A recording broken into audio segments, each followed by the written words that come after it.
Russia cuts off gas to 2 NATO nations in bid to divide West. Russia cut off natural gas to NATO members Poland and Bulgaria and threatened to do the same to other countries, using its most essential export as an attempt to punish and divide the West for its united support of Ukraine.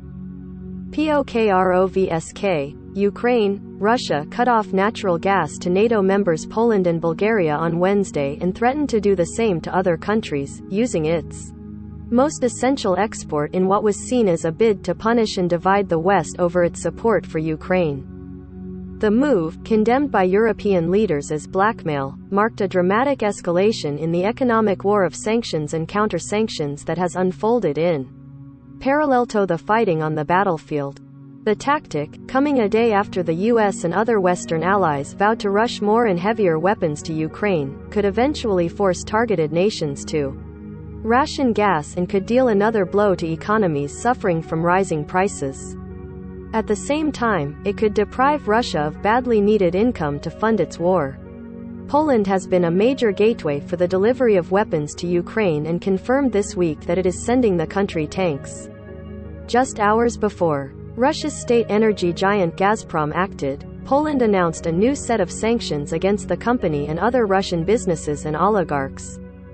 Bulgaria, under a new liberal government that took office last fall, has cut many of its old ties to Moscow and likewise supported punitive measures against the Kremlin. It has also hosted Western fighter jets at a new NATO outpost on Bulgaria's Black Sea coast. The gas cuts do not immediately put the two countries in any dire trouble. Poland, especially, has been working for many years to line up other suppliers, and the continent is heading into summer, making gas less essential for households. Also, Russian gas deliveries to both Poland and Bulgaria were expected to end later this year anyway.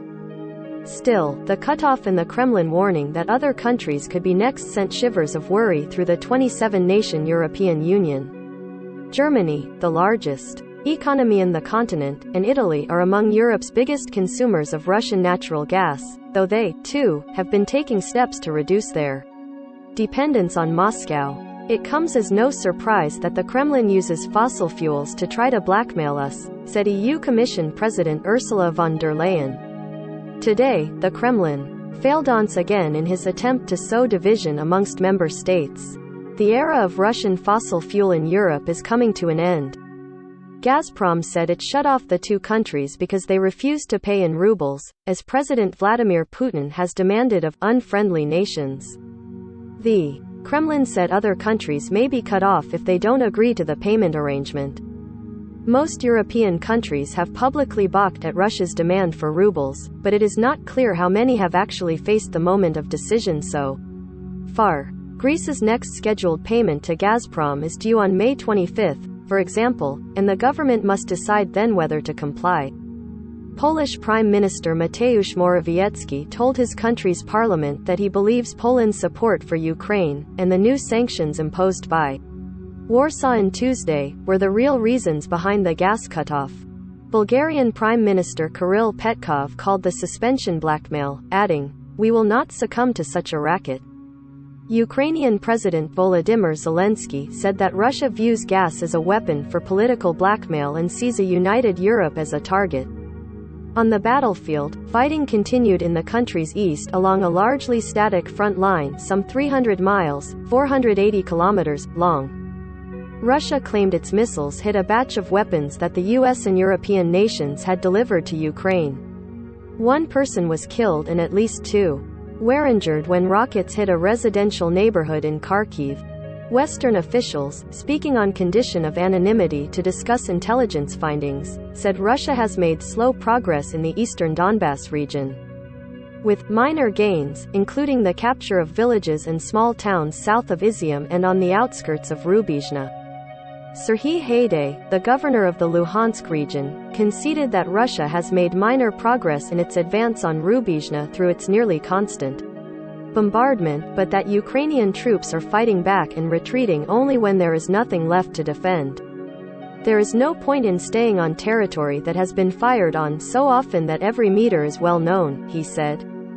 The Western officials said some Russian troops have been shifted from the gutted southern port city of Mariupol to other parts of the Donbass. But some remain in Mariupol to fight Ukrainian forces holed up at the Azovstal steel plant, the last stronghold in the city. About 1,000 civilians were said to be taking shelter there, with an estimated 2,000 Ukrainian defenders. The situation is very difficult. There are huge problems with water, food, Serhiy Volinsky, commander of the Marine unit inside the plant, said in a Facebook video message. He said hundreds of fighters and civilians were wounded and in need of medical help, and those inside included children, older people and disabled people. In the Black Sea port city of Kherson, which Russian forces have occupied since early in the war, a series of explosions boomed late Wednesday near the television tower and at least temporarily knocked Russian channels off the air, Ukrainian and Russian news organizations reported. Just across the border in Russia, an ammunition depot in the Belgorod region burned after several explosions were heard, the governor said. Blasts were also reported in Russia's Kursk region near the border, and authorities in Russia's Voronezh region said an air defense system shot down a drone. Earlier this week, an oil storage facility in the Russian city of Bryansk was engulfed by fire. Ukrainian presidential advisor Mikhailo Podolyak hinted at the country's involvement in the fires, saying in a Telegram post that karma is a harsh thing. In other developments, the head of the International Atomic Energy Agency, Rafael Grossi, said the safety level at Europe's largest nuclear plant, now under Russian occupation in Ukraine, is like a red light blinking, as his organization tries in vain to get access to the Zaporizhzhia power station for repairs. Amid rising tensions over gas, Moscow and Washington carried out a dramatic prisoner exchange, trading a Marine veteran jailed in Moscow for a convicted Russian drug trafficker serving a long prison sentence in the U.S. With the help of Western arms, Ukrainian forces managed to thwart Russian forces' attempt to storm Kyiv. Moscow now says its focus is the capture of the Donbass, Ukraine's mostly Russian-speaking industrial heartland. A defiant Putin vowed Russia will achieve its military goals, telling parliament, "All the tasks of the special military operation we are conducting in the Donbass and Ukraine, launched on February 24, will be unconditionally fulfilled."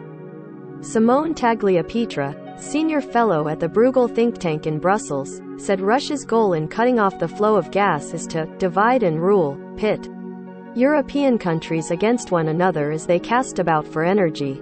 While Poland gets around 45% of its gas from Russia, it relies overwhelmingly on coal and said it was well prepared for the cutoff. It has ample gas in storage and will soon benefit from two pipelines coming online, analyst Emily McLean of Rystad Energy said. Bulgaria gets over 90% of its gas from Russia, but it could increase imports from Azerbaijan, and a pipeline connection to Greece is set to be completed later this year. Dobrin Todorov, a resident of Bulgaria's capital, Sofia, said the suspension is not a big problem. Ultimately, the choice between freedom and dignity or gas, the answer is clear, in favor of freedom and dignity, Todorov said, adding that a lack of gas cannot be compared to the hardship and tribulations that the Ukrainian people are currently suffering. Europe is not without its own leverage, since it is paying some $400 million a day to Russia for gas, money Putin would lose in a complete cutoff. Russia can, in theory, sell oil elsewhere, to India and China, for instance.